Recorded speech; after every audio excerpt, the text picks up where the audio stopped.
اور قرآن کریم کا اسلوب دی ہے کہ جتنی مکی صورتیں ہیں قرآن کریم کے اندر، مدنی صورتیں ہیں اور مکی صورتیں ہیں.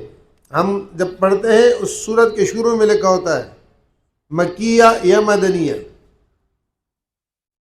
جتنی مکی صورتیں ہیں جو مکہ معظمہ میں نازل ہوئی ہیں ان میں توحید، رسالت اور معاد ہے. 3 مضمون ہیں. نماز، روزہ، حج، زکوٰۃ کوئی حکم نہیں ہے. جہاد، قتال کوئی حکم نہیں ہے.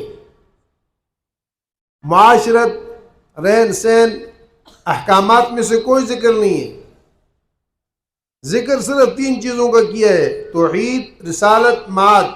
اور زیادہ جو زور دیا گیا ہے وہ آخرت ہے. اٹھاؤ جس صورت کو آپ اٹھاؤ گے اس کے اندر آخرت کا مضمون ہے اور اس میں ڈرایا گیا ہے. یا جنت کا تذکرہ ہے یا جہنم کا، یا جنت کا ہے یا جہنم کا، یا جنت کا ہے یا جہنم کا ہے، حشر کے دن کا ہے. اس کو یوم آخر کہتے ہیں. کثرت سے احادیث پاک میں رسول پاک صلی اللہ علیہ وسلم کا ارشاد ہے: من کان یؤمن باللہ والیوم الآخر فلیکرم ضیفہ، من کان یؤمن باللہ والیوم الآخر فلا یؤذی جارہ، من کان یؤمن باللہ والیوم الآخر فلا یؤذی جارہ. اس طرح کے مضامین کے اعتبار سے کثرت سے یہ چیز آتی ہے.